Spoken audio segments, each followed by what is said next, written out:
In this hall is a mix of people living with Parkinson's, caregivers, doctors and well-wishers.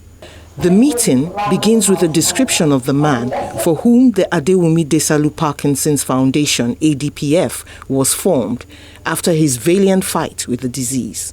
His work was part of what was in the first Skylab that went into space. He was diagnosed with Parkinson's disease by a neurologist in July 2014. He had an altered gait, as in this way, muffled speech, and started shuffling his feet. He had balance issues and became prone to falls. The first speaker, who addresses the audience virtually, identifies some substances, one which has been banned, that bring on the disease. We're active in advocating against paraquat, various chemicals, trichloroethylene, and chlorpyrifos. And in the last 3 years, more than 20 countries have banned paraquat, but in the US, the EPA is still reviewing it. These chemicals are known to cause Parkinson's disease. We know that they do. It's not a question. We know that they do.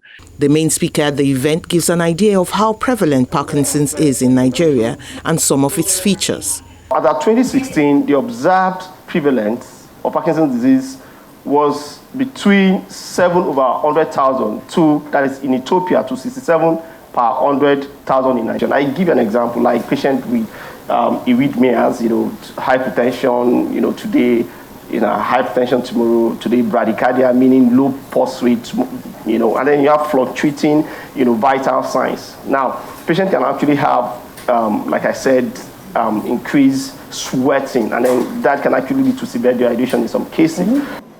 On the real test, do you think you could pick that up for me?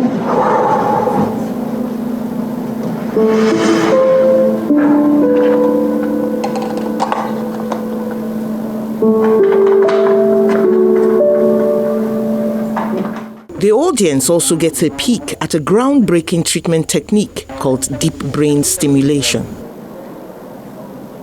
Okay. Right?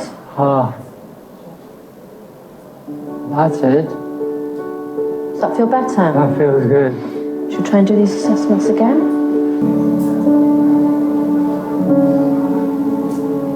Well done. Which, when applied, lends improvement of function to the patient. Thereafter, a panel of discussants examines challenges and possible solutions. There is that great challenge of attitude to religion, attitude to medication, attitude to taking your drug as at when necessary. Some people will still ask me, why are you shaking? I've told you I have Parkinson's. You're still asking me why am I shaking? I look at what this foundation has done. I look at their model, and I'm asking myself, this can be replicated, not just across Nigeria, but across Africa. Absolutely. Completely.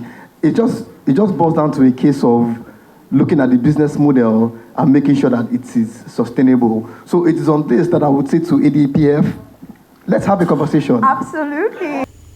There may be baby steps yet, but the BOT chairman has happy reminiscences of sweet victory. One of our members who came at 43, she had been diagnosed with Parkinson's disease, I don't know how many years before that, but she was now practically immobile. She couldn't walk. Her children brought her in, practically carrying her. And within 4 weeks, she started to walk. She comes here, she gets on the treadmill, she sits on the elliptical machine, she carries weights, she does all the exercises they've asked her to do. She's in the boxing studio, she dances, and today she sat here on a panel, she's walking, she's talking better, and as her children said, she's cooking. Adewunmi Desalu was a famous engineer and mathematician with 2 patents who never gave up his fight against the disease for the 10 years it plagued him. The symposium comes to an end with stress laid on the need for earlier diagnosis, more awareness, and with promises of collaboration between the different attending parties. Mary Alale Yusuf, Channels Television News.